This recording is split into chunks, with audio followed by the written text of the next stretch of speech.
بسم اللہ الرحمن الرحیم۔ السلام علیکم۔ میں کلاس دہم کو دی ایجوکیٹر سول لائن کیمپس کی جانب سے دیے جانے والے آن لائن لیکچر پر خوش آمدید کہتا ہوں۔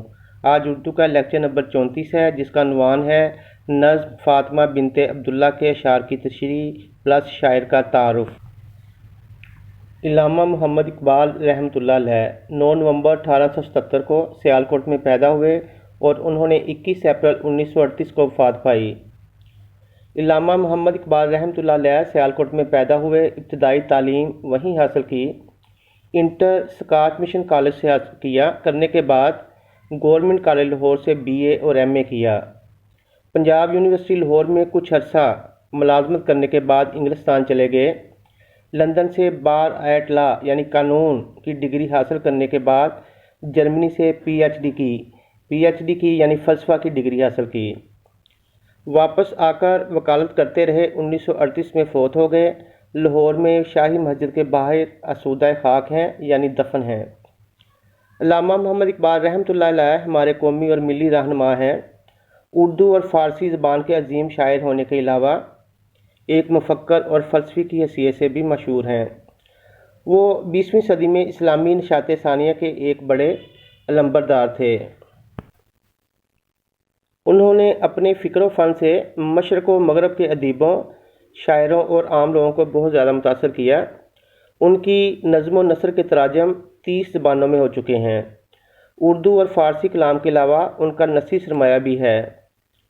اقبال کی تصانیف میں علم الاقتصاد، مکاتیب اقبال، انوار اقبال، خطبات اقبال، فارسی شعری مجموعے، اسرار و رموز، پیام مشرق، زبور عجم، جوید نامہ، پس چہ باید کرد اقوام مشرق اور اردو مجموعہ ہائے کلام میں بانگ درا، بال جبریل، ضرب کلیم اور ارمغان حجاز، اس میں فارسی کلام بھی شامل ہے، متعدد مرتبہ شائع ہو چکے ہیں۔ اقبال رحمۃ اللہ علیہ کے خطوط کے مختلف مجموعے شائع ہوئے ہیں۔ ان میں کلیات مکاتیب اقبال جو بھارت سے 5 جلدوں میں شائع ہوئی ہے زیادہ اہم ہے۔ فاطمہ بنت عبداللہ، یہ نظم اقبال نے ایک عرب لڑکی فاطمہ بنت عبداللہ کو خراج تحسین پیش کرنے کے لیے 1912 میں لکھی۔ ستمبر 1911 میں برطانیہ کے انگریزوں کے اشارے پر اٹلی نے طرابلس پر حملہ کر دیا۔ ترکی طرابلس والوں کی مدد کرنا چاہتا تھا، مگر وہ اس قدر طاقتور نہ تھا کہ مصر پر حکمران انگریزوں کی ناکہ بندی کو توڑ سکے۔ طرابلس کے دینی اور سیاسی رہنما شیخ سنیوی نے اس جنگ کو جہاد قرار دے دیا۔ فاطمہ تو آبروئے امت مرحوم ہے، ذرہ ذرہ تیری مشت خاک کا معصوم ہے، ذرہ ذرہ تیری مشت خاک کا معصوم ہے۔ آبروئے امت یعنی امت کے لیے باعث توقیر، مرحوم جس پر رحم کیا جائے، مشت خاک یعنی مٹی کی مٹھی، معصوم گناہوں سے پاک۔ اس شعر میں شاعر نے فاطمہ بنت عبداللہ کو خراج عقیدت پیش کیا ہے۔ آسمان سخن کا تابندہ ستارہ اپنے زمانے نے جسے زمانے نے اقبال کا نام دیا، جو بذات خود اردو شاعری کے لیے باعث اقبال ثابت ہوا۔ اپنی معروف نظم میں جنگ طرابلس میں شریک ایک ننھی مجاہد کو خراج تحسین پیش کر رہے ہیں۔ علامہ اقبال شعر کے پہلے مصرعے میں کہتے ہیں کہ اے فاطمہ بنت عبداللہ، تیری ذات امت مسلمہ کے لیے باعث توقیر ٹھہر چکی ہے۔ تیرے لیے یہ نسبت کمال کی ہے کہ تو مدینے کے تاجدار کی بیٹی کی ہم نام بھی ہے۔ یہی وجہ ہے کہ اللہ تعالیٰ نے تجھے امت مرحومہ کے لیے کے محافظ کے طور پر چن لیا ہے۔ تو نے میدان جنگ میں وہ کارہائے نمایاں سر انجام دیے جو امت کے لیے عزت کا باعث قرار پائے ہیں۔ بقول شاعر، تو ہے ہم نام دختر احمد صلی اللہ علیہ وآلہ وسلم، باعث فخر ہے تیری نسبت۔ دوسرے مصرع میں اقبال رحمۃ اللہ علیہ کہتے ہیں کہ اے فاطمہ، اللہ تعالیٰ نے تجھے جس خاک سے تخلیق فرمایا اس کا ذرہ ذرہ گناہوں سے پاک ہے۔ جس مٹی سے تیرا وجود بنایا گیا اس کو گناہوں سے دور کر دیا۔ پاکیزگی اور طہارت تیری سرشت میں رکھ دی گئی، عزت تیری پہچان قرار پائی، تو توقیری اور سرفرازی تیرے مقدر میں لکھ دی گئی۔ اصل میں شاعر امت مسلمہ کے نو عمر مجاہدہ کی عظمت بیان کر رہے ہیں۔ چھوٹی عمر میں اتنا بڑا کارنامہ سر انجام دینا کسی کرامت سے خالی نہیں۔ اللہ تعالیٰ نے امت کی اس بیٹی کو پہاڑوں کا سا حوصلہ عطا کیا تھا جو میدان جنگ میں کود پڑی اور امت مسلمہ کی آبرو کے لیے اپنی جان تک قربان کر دی۔ یہ سعادت حور صحرائی تیری قسمت میں تھی، غازیان دین کی سکائی تیری قسمت میں تھی۔ سعادت کہتے ہیں خوش بختی کو، خوش نصیبی کو۔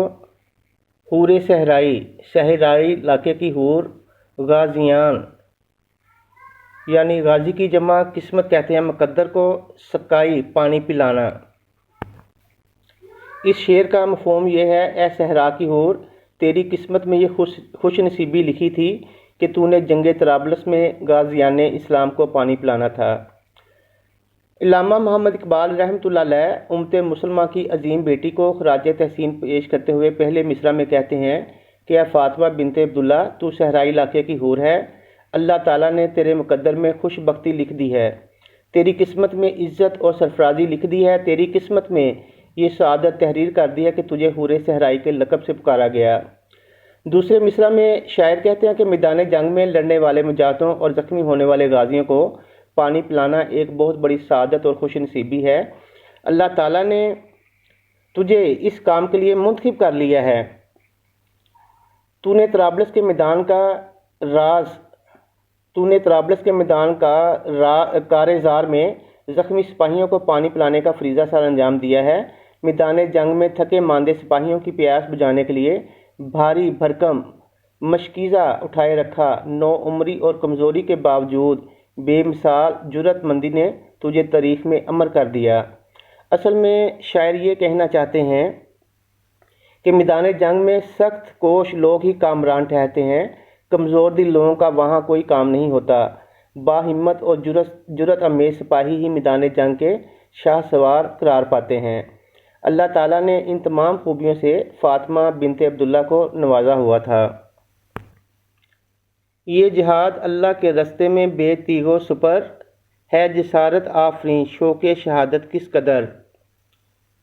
بے تیغ و سپر یعنی تلوار اور ڈھال کے بغیر، جسارت آفریں دل فریب قابل تعریف کوشش، شوق شہادت کا شوق کس قدر یعنی بہت زیادہ قابل تھا۔ اس شعر کا مفہوم ہے کہ اے فاطمہ، تیرا جہاد کے لیے نکلنا اور ہاتھ میں تلوار اور ڈھال کا نہ ہونا تیری جرأت کو ظاہر کرتا ہے، تیری یہ کوشش قابل تعریف ہے اور تیرا جذبہ شہادت قابل قدر ہے۔ علامہ اقبال رحمۃ اللہ علیہ امت مسلمہ کی عظیم بیٹی کو خراج تحسین پیش کرتے ہوئے پہلے مصرع میں کہتے ہیں کہ اے فاطمہ بنت عبداللہ، تیری ذات کو کیسے خراج عقیدت پیش کروں، تیری بہادری کو کن الفاظ میں بیان کروں کہ تو طرابلس کے میدان میں مجاہدوں کے درمیان موجود ہے لیکن تیرا ہاتھ خالی ہے۔ تلوار اور ڈھال کے بغیر یہ ننھی مجاہد اپنی منزل کی طرف نکل پڑی ہے اور اسے اپنی قوت بازو پر بھروسہ ہے۔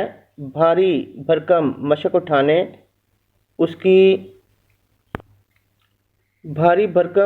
اٹھانے سے اس کی کمر دوری ہو رہی ہے۔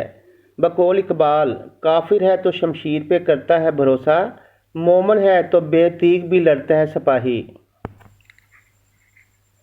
دوسرے مصرع میں شاعر کہتے ہیں کہ تیری ہر کوشش قابل تعریف ہے، تیرے اندر پایا جانے والے جذبہ شہادت جنون کی انتہا کو چھو رہا ہے، تیرا ہر عمل خوبصورت ہے، اللہ کی راہ میں لڑتے لڑتے مرنے کی آرزو جو تیرے سینے کے اندر پل رہی ہے اس کی تعریف نہ کرنا ناانصافی ہوگی، تیرا ہر خواب تعبیر کا طالب ہے، تیرا ہر احساس جذبوں سے معمور ہے۔